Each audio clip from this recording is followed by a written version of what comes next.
መጥቃዕቲ ድሮንን እግረኛን ዘሰነዩ ወፍሪ ከካይዱ ዝፀንሑ ኣዘዝቲ ሰራዊት ኢትዮጵያ ሚስጥራዊ ኣኼባ ከም ዘካየዱን ሓደሽቲ ወተሃደራዊ ውሳነ ከም ዝወሰኑን ተገሊጹ። ኢትዮጵያ ብሓይልታት ጽምዶ ከም ዘይትሰዓር ዝገለጸ ነቲ ሚስጥራዊ ኣኼባ ዝመርሐ ፊልድ ማርሻል ብርሃኑ ጁላ ሰለስተ ሓደሽቲ ግንባራት ክኽፈትን ሓድሽ መጥቃዕቲ ክጅመርን ትእዛዝ ሂቡሎም። ውድብ ሕብራት ሃገራት ዩኤን ኣብ መንጎ መንግስቲ ኢትዮጵያን ሰበስልጣን ትግራይን ዘሎ ወተሃደራውን ፖለቲካውን ወጥሪ ብህፁፅ ብዲፕሎማስያዊ ዘተክፍታሕ ፃውዒት ተቕሪቦሎም። እዚ ፃውዒት ዝቐረበት ኣብ 2022 ዝተፈረመ ናይ ፕሪቶርያ ስምምዕ ሰላም ኣብ ዋጋ ዕዳጋ ዝኣተወሉን ኣብ ዝተፈላለዩ ከባቢታት ትግራይ ሓደሽቲ ወተሃደራዊ ግጭታት ምጅማሮምን ስዒቡ እዩ። ኣብዚ ሕዚ እዋን ኣብ ትግራይ ሙሉእ ኩናት ከካይድ ምድላው ይገብር ከም ዘሎ ዝንገረሉ መንግስቲ ፌደራል ናይ መሪሕነት ምትዕርራይ ያካይዱ ኣሎ። ኣዘዝቲ ሰራዊት ድማ ሓድሽ ሽመት ክቕበሉ ጀሚሮም ኣለዉ። ጉዳይ ላዕላውነተይ ናብ ሕቶ ዝኣተ ይኮነን ዝበለት ኤርትራ ላዕላውነት ካልኦት ሃገራት ኣፍሪካ እውን ክትሓዝ ከም ዘይትደለ ኣፍሊጣ። እዚ ድማ ኤርትራ ካብቲ ክትክሰሰሉ ፅንሐት ኣብ ጉዳይ ላዕላውነት ኢትዮጵያ ኢድካ ምእታውን ዕጡቓት ኢትዮጵያውያን ምሕጋዝን ክተንሰሓብ ደልያ ድያ ዝብል ሕቶ ኣበጊሱሎም። ሰላም ጥዕና ሃበልና ቤተሰብ ብኣፎት ሚድያ ነሰዓት ዝሓዝናዮም ሓበሬታታት ብቐንዲ ነጥብታት ፈሊምናዮም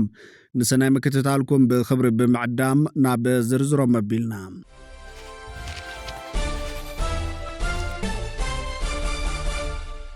ዩኒቨርስቲ ኣክሱም ኣብ ከተማ ኣክሱም ንልዕሊ 1600 ወገናት ተጠቀምቲ ዝገብር ወፍሪ ነፃ ግልጋሎት ሕክምና ሂበሎም። ኣብዚ ብምትሕባር ሪፈራል ሆስፒታል ዩኒቨርስቲ ኣክሱም ሚኒስተር ጥዕናን መምሕዳር ከተማ ኣክሱምን ዝካየድ ዘሎ ወፍሪ ነፃ ግልጋሎት ሕክምና ምርመራ ዝተፈላለዩ ተመሓላለፍቲ ሕማማት ሓዊሱ ሕክምና ዓይኒ ቆርበት ፀቕጢ ደም ሕማም ሽኮርን ካልኦት ሕክምና ሓዱር ሕማማትን ዘጠቓለለ ከም ዝኾነ መተሓበርቲ ወፍሪ ኣይተለኣከ ተኽላይ ገሊፆም።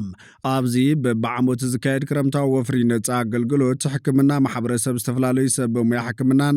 ደገፍ ወሃብቲ ሰራሕተኛታት ዩኒቨርስቲ ኣክሱም ይሳተፉ ከም ዘለው እቶም መተሓበር ገሊፆም።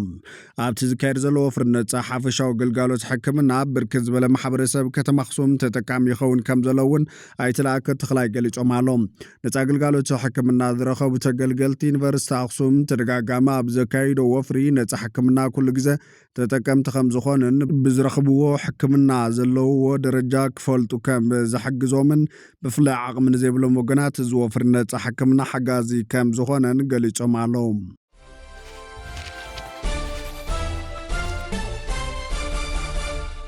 ኣብ በራታት መንገዲ ኣየር ኢትዮጵያ ካብ ኣዲስ ኣበባ ናብ መቐለን ካብ መቐለ ናብ ኣዲስ ኣበባ ዝግበር ዘሎ ልዑል ቁፅሪ ተጓዓዝቲ ነፀብራቕ ናይቲ ህሉው ፖለቲካዊ ፀጥታውን ቁጠባውን ቅልውላው ክልል ትግራይ ምዃኑ ተገሊጹ።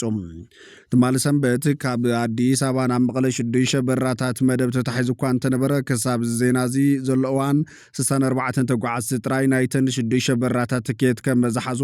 ውሽጣዊ ምንጭታት ኣረጋጊፆም ክትብል ዝሓበሻ ፀብፂባ ኣላ። ብኣንጻሩ ካብ መቐለ ናብ ኣዲስ ኣበባ ዝግበር በራታት ክሳብ 20 ነሓሰ ሙሉእ ብሙሉእ ትኬት ዝተሸጠ ኮይኑ ድሕሪ 21 ነሓሰ ዝርከባ መዓልታት እውን ቀልጢፈን ይመላለዋ። ካብ ኣዲስ ኣበባ ናብ ትግራይ ዝጓዓዙ ሰባት በዝሒ ናብ ባዶ ክወርድ ከም ዝኽእል ሓበሬታ ረዲሎም። እዚ ዘይተመጣጠነ ጠለብ በራታትን ዝምባለ ሓደ ኣንፈት ስደትን ምምዝባልን ብዘይካቲ ቁጠባዊ ምቁልቋል ኣብ ልዕሊ ትኽልል ዝረአ ዘሎ ከቢድ ናይ ፀጥታ ሓደጋ ብንጹር ዘንፀባርቕ እዩ ተባሂሉ። ስምምዕ ሰላም ፕሪቶርያ ዘምጽኦ ተዛማዲ ሰላም ሕዚ ብናይ ውግእ ምድላዋትን ወጥርን ካብ ዝትካ ኣዋርሕ ተቆፂሮ ለይብል ትጸብጻብ ህላወ ወተሃደራዊ ግጭታት ኣብ ዝተፈላለዩ ግንባራት ከምኡውን ሰፊሕ ጉዱድ ምልመላ ሓፈሳ መናእሰይ ብፍላይ ንመንእሰያትን ኣፍረይቲ ክፋላት ሕብረተሰብን ብከቢድ ኣብ ሓደጋ ኣትይዎም ኣሎም። እቲ ኩነታት ዝያዳ ዝተሓላለኸን ሓደገኛን ዝገብሮ ነገር ድማ ብምኽንያት ጽምዶ ሓይልታት ወጻኢ ተጋሩ ዘይኮነ ዕጡቓት ናብ ትግራይ እንተኣትዮም ዝብል ህዝቢ ትግራይ ከቢድ ሸቑለት ኣለዎም። መንግስቲ ፌደራል ኢትዮጵያ እውን እቲ ጽምዶ ሕወሓት ምስ ሓይልታት ወጻኢ ሃገር ናይ ምፍራስ ውዲት ምዃኑ እዩ ዝኸስስ። ጽምዶ ምስ ሓይልታት ወፃን ውሽጢ ዓድን ዝምልከት ኣቦ እምበር ሕወሓት ዶክተር ደብረጽዮን ገብረ ሚካኤልን ሓላፊት ቤት ጽሕፈት ሕወሓት ወይዘሮ ፈትለወርቂ ገብረ እግዚአብሔር መንጀሪኖም ብወግዒ መረጋገፂ ሂቦም እዮም። ኣብ ዘካየድዎም ህዝባዊ መድረኻት ድማ ህልውና ኣብ ልዕሊ መቃብሪ ስርዓት ብልጽግና ይረጋገጽ ዝብል መርገፂኦም ነቲ ካብ በሰላ ኩናት ዘይሓወየ ህዝቢ ትግራይ ከቢድ ሸቑለት ፈጢሩሉ ንኸይረጋጋእን ዕለታዊ ህይወቱ ከይነብርን ምኽንያት ኮይኑዎ ለይብል እቲ ሓበሬታ። እዚ ሓደገኛ ዘይምርግጋዕ ህዝቢ እቲ ዘንጸላሎ ሓደጋታት ክቕንስን ንግጭት ዝዕድሙ ጉዳያት ብሓበራዊ ፖለቲካዊ ድርድር ኣብ ዙርያ ጠረጴዛ መፍትሒ ክረኽቡ ፃውዒታት ዝቐርብ ዘሎ ሕብራት ሃገራት ብወኪሉ ኣቢሉ ኣብ ትግራይ ብዝገበሮ ትዕዝብቲ ህዝቢ ትግራይ ኣብ ከቢድ ሸቐሎት ኩናት ከም ዘሎ ንዑ ስዒቡ ማሕበራውን ቁጠባውን ስርዓት ንጥፈታት ይሃስዮም ከም ዘሎ ብምግላጽ ዘድሊ ሰብኣዊ ሓገዛት እውን ንኽረክብ ኩሎም ተጻባእቲ ሓይልታት ተፈላለዮም ብዘተኽፈትሕዩ ድልየቱ ክብል ገሊጹ እዮም ብቤት ጽሕፈት እቲ ተሓባሪ ሰብኣዊ ጉዳያት ሕብራት ሃገራት ኣብ ኢትዮጵያ ኣቢሉ ኣብ ዘርግሐ መግለጺ 148 ቀበሌታት እውን ዛጊድ ዝናብ ጠብ ከም ዘይበለን በዚ ምኽንያት ልዑል ሓደጋ ደርቂ ብምህላው ነዚ ሓደጋ ንምክልኻልን ቀረብ ሰብኣዊ ሓገዛት ንምብጻሕን ሰላም ከም ዘድሊ ህዝቢ እውን ድልየቱ ሰላም ይክብል ገሊጹ ኣሎ ውድብ ሕብራት ሃገራት ዩኤን ኣብ መንጎ መንግስቲ ኢትዮጵያን ሰበስልጣን ትግራይን ዘሎ ወተሃደራውን ፖለቲካውን ወጥሪ ብህፁፅ ብዲፕሎማስያዊ ዘተ ክፍታሕ እውን ጻውዒት ኣቕሪቡ እዩ ኣብዚ ጻውዒት ዝቐረበ እቲ ኣብ 2022 ዝተፈረመ ናይ ፕሪቶርያ ሰላም ስምምዕ ኣብ ዋጋ ዕዳጋ ዝኣተወሉን ኣብ ዝተፈላለዩ ከባቢታት ትግራይ ሓደሽቲ ወተሃደራዊ ግጭታት ምጅማሮም ስዒቡ እዮም ኣብ ኢትዮጵያ ናይ ሕብራት ሃገራት ወሃዲ ሰብኣዊ ሓገዛት ኪቭን ኦጄሎ ከም ዝገለጾ ህዝቢ ትግራይ ካሊእ ኩናት ይደልን ስለዚ ፖለቲካውያን መራሕቲ ወጥርታት ብምንካይ ዘለዎም ፍልልያት ብዘተ ክፈትሕዎ ጸዊዖም ሕብራት ሃገራት ከምኡውን ሕብረት ኣፍሪካ ክልቲኦም ወገናት ነቲ ዝኣተውዎ ናይ ምቁራጽ ተጻብኦታት ስምምዕ ክሕልውን ንድሕሪት ከይምለሱን ኣጠንቂቖም ወተሃደራዊ ምንቅስቓሳትን ውጥረታትን ነቲ ንሚልዮናት ዝበፅሕ ሰብኣዊ ሓገዛት ከም ዝዓገቶ ብምግላጽ ንዕኡ ዝኸውን ባይታ ክጣጣሕ ጻውዒት ቀሪቡሎ ኣብ ዝሓለፈ ሰሙናት ካብ መወዳእታ ወርሒ ሓምለ ክሳብ ሒዝናዮ ዘለና ወርሒ ነሓሰ ኣብ ዶባት ትግራይን ኣብ ከባቢ ሱዳንን ሓደሽቲ ናይ ውግእ ምንቅስቓሳት ተራእዮም እዮም ሰበስልጣን ትግራይ ናይ ፌደራል መንግስቲ ሰራዊት ኣብ ልዕሊ ድፍዓቶም ናይ ድሮን መጥቃዕቲ ከም ዝፈጸመ ከሲሶም እዮም እቲ ቅድሚ ሕዚ ዝነበረ ናይ ውግእ ግንባር ተቐይሩ ኣብ መንጎ ፌደራል መንግስትን ናይ ቀደም መሻርክቱ ዝነበረ ሓይልታት ኣምሓራ ፋኖ ከምኡውን ምስ ኤርትራ ዘሎ ርክብ ብምብልሻው እቲ ዞባ ኣብ ከቢድ ሓደጋ ውግእ ወዲቑ ይርከብ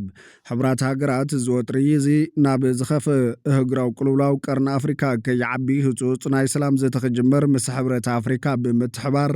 ይጻዕር ከም ዘሎ የፍሊጦም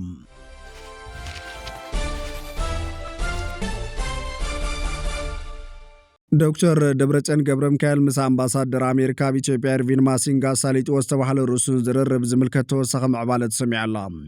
ኣብ መንጎ ኣቦ ወንበር ውድብ ሕወሓት ዶክተር ደብረጽዮን ገብረ ሚካኤልን ኣምባሳደር ኣሜሪካ ኣብ ኢትዮጵያ ኤርቪን ማሲንጋን ሩስን ናይ ቴሌፎን ዝርርብ ከም ዝተገበረ ተገሊጹ ዩኤምዲ ሚድያ ካብ ኣባላት ፈጻሚት ስራሕ ሕወሓት ንኤምባሲ ኣሜሪካን ብዝረኸበ ሓበሬታ መሰረት ድሕሪ ኣብ ከባቢ ሸረሪና ዝተኸሰተ ግጭት ኣብ መንጎ ኣምባሳደር ኣሜሪካ ኣብ ኢትዮጵያ ኤርቪን ማሲንጋን ኣቦ ወንበር ሕወሓት ዶክተር ደብረጽዮን ገብረ ሚካኤልን ብስልኪ ብርቱዕ ናይ ቃላት ምልልስ ተገይሮላ ዶክተር ደብረጽዮን ንፖሊስ ቢሮ ሕወሓት ኣብ ዘቕረቦ ሪፖርት ነቲ ብሓደ ነሓሰ 2026 ኣብ ከባቢ ሸረሪና ዝተፈጸመ መጥቃዕቲ ስዒቡ ኣሜሪካ ስለምንታይ ብስቕታ ሓሊፋቶ ብምባል ንኣምባሳደር ማሲንጋ ከም ዝሓተቶ ገሊጹ እዩ ኣምባሳደር ማሲንጋ ብወገኑ ነቲ መጥቃዕቲ ዝጀመርካዮ ንስኻ ኢኻ መንግስቲ ካብ ምቕባር ደው ይንብልን ዝበልካን ንዲፕሎማሲ ዝፈታተንካን ዘዳኸምካን እውን ንስኻ ኢኻ ብምባል ንሕወሓት ብርቱዕ ነቐፌታ ኣቕሪቡሉ ተባሂሎም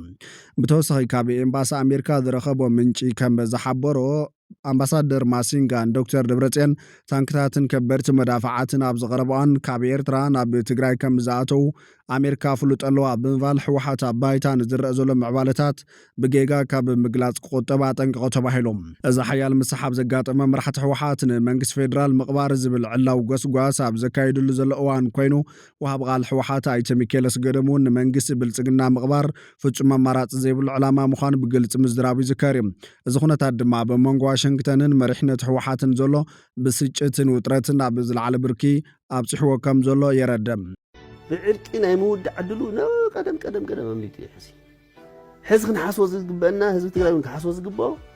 እዚ ስርዓት እዙይ እንተዘይተቐቢሩ ኣብ መቃብሩ ሓድሽ ስርዓት እንተዘይፈጢርና ከም ህዝቢ ትግራይ ክንነብር ኣይንኽእልን ዝብል እዩ ማለት እዩ ኣብዚኣ ዘላ ሓንቲ ዝተጋገየ ተረኣያ እውን ክእርማ ዝደሊ ምዕራብ ትግራይ እንተህውና ተፈናቐል እንተመሊሱ ከም ዝበሃል ነገር የለን ኣብ እግሪ ጫዓ ዝወቐለት ቆልቋል ተኣትኾን ናነብዕት ትነብር ስርዓት እንተዘይፈሪሱ ምዕራብ ትግራይ ጽባሕ ንግሆ ተገዲዩ ተዘህበና እውን ተወዲዩ መጺኡ ድሕሪ ጽባሕ ንግሆ ይዘዋዕና ማለት እዩ ናይ ህልውናና ሓደጋ ቀንጥጥና ክንህሉ ክንውስን ክንክእል ኣለና ነዛ ምዕራፍ እዚኣ ኢና ክንዳሎ ዘለና ዝብል እዩ ክፍለክትሓዝ ዘለዎ ማለት እዩ ካብ ተመዛበልቲ ዝመጹስ ኣብ ካሊእ ዝመጹስ ቅድሚ ኩሉ ውድብና ኢና ነድህን ንደሊ ብዛዕባ ምምላስ ኣይኮናን ንሱ ኢና ንደሊ ነርና ግን ውድብ ክሓዝካ ንነብር بطعم زقرميو أو كلهم مدرخات استمازابله حزبنا بيني يكون مسوك كوابيو زلو حزبي كنا ما ينكلنا كمدب بزعبا شجرو بزعبا مكرو بزعبا نبرة زلو حسوم نبرة يزارب يجن نقدم الدبيت هالو ولا يز ካብቶም ብፍላይ ኣቓልዎ ብዙሓት ዝስሕቡ ዘረባታት መራሕቲ ሕወሓት ብቐዳማይ ሚኒስትር ኣብይ ኣሕመድ ዝምራሕ መንግስቲ ብልጽግና ምቕባር ዝብል ዕላው መርገፂኦም እዩ እዚታት መርገፅታትን ፕሮፓጋንዳን ሕወሓት ድማ ንተሪር መርገፂ ኣሜሪካን ቁጥዕቲ ኣምባሳደርን ዳሪጉ ክኸውን ይኽእል ተባሂሎም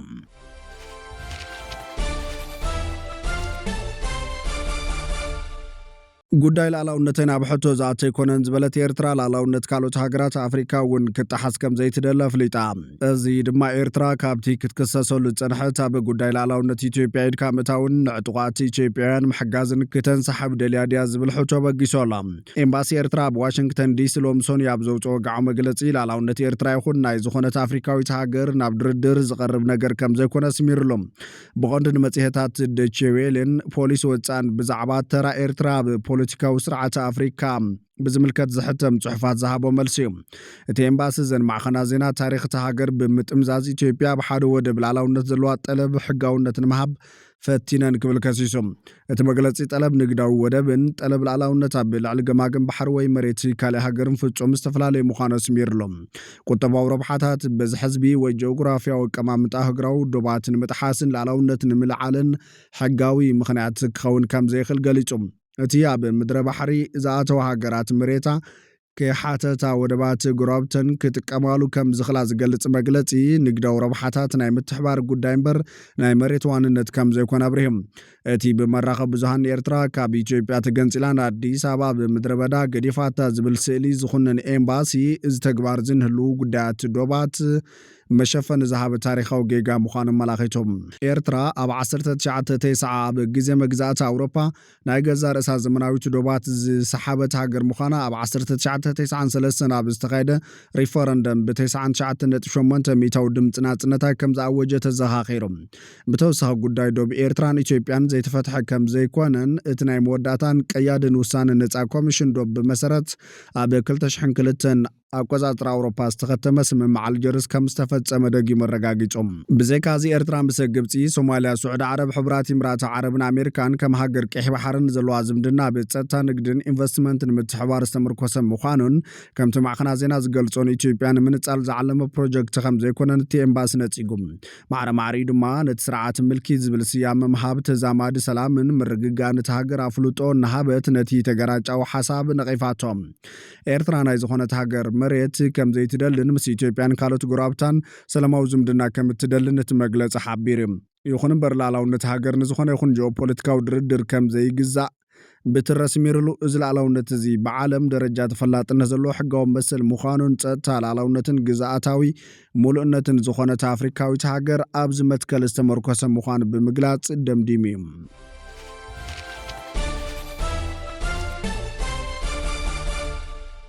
ኣብዚ እዋን ኣብ ትግራይ ሙሉእ ኩናት ከካይድ ምድላው ይገብር ከም ዘሎ ዝንገረሉ መንግስቲ ፌደራል ናይ መሪሕነት ምትዕርራይ ኣካይዶም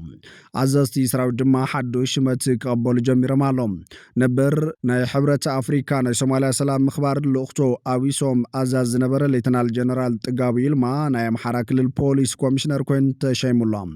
ንዝሓለፈ 1 ዓመትን 5 ወርሕን ዝኣክል ናይ ኣምሓራ ክልል ፖሊስ ዋና ቀዳማይ መምርሒ ኣዛዚ ኮይኑ ዝሰርሐ ዶክተር ዘላለም መንግስቲ ናብ ናይ ቀደም ሓላፍነቱ مستملسة تقاليج الله نحدوش عزاز ليتنال جنرال تقاب زشومو ناي محارا كل رئيس مستدادر أرقا كبر مخانو ناي تخلي البوليس ابناي فيسبوك قطب زوج حبريتها فليتهم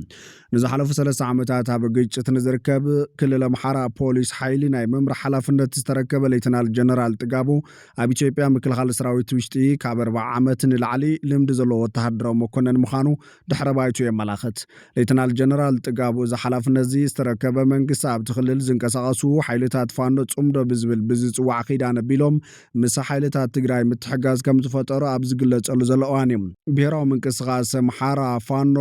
ዝተባሃለ ዕጡቕ ጉጅለ ዝመርሕ ዘመነ ካሴ ሌተምፑስ ንዝተባሃለ ናይ ፈረንሳይ ጋዜጣ ብዝሃቦ ቃለ መሕተት ምስ ናይ ትግራይ ሓይልታት ዘጠቓልል ምስ ካልኦት ዕጡቓትን ንምትሕጋዝ ን8 ወርሒ ዝኣክል ዘተ ከም ዝተገበረ ተዛሪቡ እዩ። ናይቲ ምትሕጋዝ ኣካል ተባሂሎም ካብ ዝተጠቐሱ መንጎ ናይ ጉሙዝ ሶማልን ኦሮሞን ሓይልታት ይርከብዎም። ኣብቲ ክልል ናይ ዕጡቓት ምንቅስቓስ ንምግታእ ዝግበር ፃዕሪ ብቐንዱ ብምክልኻል ሰራዊት ዝምራሕ እንትኾን ኣብ ትሕቲ ናይቲ ክልል ፖሊስ ዝርከቡ ናይ ኣድማ ብተና ሓይልታት እውን ተሳተፍቲ እዮም። እቲ ሓዱሽ ናይ ትኽልል ፖሊስ ኣዛዚ ናብ ዝሓላፍነት ቅድሚ ምምፅኡ ናይ ምክልኻል ሰራዊት ጥዕና ዋና መምርሒ ብሓላፍነት ይመርሕ ነይሩ። ኣባል ካውንስል ምክልኻል ብምዃኑ እውን ኣገልጊሉ እዩ። ሌተናል ጀነራል ጥጋቡ ካብ ሃገር ውሽጢ ብተወሳኺ ኣብ ዞባዊ ናይ ምክልኻል ሰራዊት ስምሪት ኣብ ኣመራርሓ ሰሪሐ እዩ። ካብ ለካቲት 2011 ዓመተ ምህረት ክሳብ ናሓስ 2012 ዓመተ ምህረት አልሸባብ ኣብ ሶማልያ ዝፈጠሮ ስጋኣት ንምቕናስ ብሕቡራት ሃገራት ደገፍ ዝተጣየሸ ናይ ኣፍሪካ ሕብረት ናይ ሶማልያ ልኡኽቶ ኣሚሶም ብኣዛዝነት መሪሑ ካብ መጋቢት 1990 ኣትሒዙ ን15 ዓመታት ዝፀንሐ እዚ ልኡኽቶ መጋቢት 2014 ናይ ተልእኾ እዋኑ ወዲኡ ብኣፍሪካ ሕብረት ናይ ሶማልያ ሽግግር ልኡኽቶ ኣትሚስ ከም ዝተተካ ይፍለጥ እዩ። እዚ ናይ ሽግግር ልኡኽቶ እውን ካብ ጥሪ 2017 ኣትሒዙ ኣዊሶም ብዝብል ናይ ደገፍን ምርግጋን ልኡኽቶ ከም ዝተተካ ይፍለጥ እዩ። ኣዊሶም ኣብ ዝመፅእ ታሕሳስ ወርሒ ናይ ተልእኾ እዋኑ ከበቅዕ እዮም። ነዚ ልኡኽቶ እዚ ወተሃደር ዘዋፅእ ሃገራት ዝሓለፈ ሓምላ ኣብ ዩጋንዳ ካምፓላ ዘካየዱ ኣኼባ ንኢትዮጵያ ወኪሉ ዝተረኸበ ኣዛዚ ሌተናል ጀነራል ጥጋቡ እዩ። ሌተናል ጀነራል ጥጋቡ ኣብ ቀረባዋን ኣብ ናይ ፖሊስ ኣዛዝነት ዝተሾመ ካልኣይ ወተሃደራዊ መኮነን እዩ። ዝሓለፈ መጋቢት ዋና ኣዛዚ ምክልኻል ሓይሊ ምድሪ ከምኡውን ናይቲ ሰራዊት ሓበሬታ ዋና መምርሒ ሓላፊ ዝነበረ ሌተናል ጀነራል ኣስራት ዴኔሮ ናይ ኣዲስ ኣበባ ፖሊስ ክመርሕ ብቀዳማይ ሚኒስትር ኣብይ ኣሕመድ ምሻሙ ይዝከር እዩ። ካብ መጋቢት 2017 ዓመተ ምህረት ኣትሒዙ ንፖሊስ ክልል ኣምሓራ ዋና ጠቅላይ መምርሒ ኣዛዚ ኮይኑ ክመርሕ ዝፀንሐ ኮሚሽነር ጀነራል ዘለኣለም መንግስቲ ቅድሚ ሕዚ ናብ ዝነበሮ ናይ ፌደራል ፖሊስ ምክትል ዋና ኮሚሽነርነት ሓላፍነት ከም ዝተመለሰ ሓበሬታ ፖሊስ ትኽልል ኣመላኺቱ።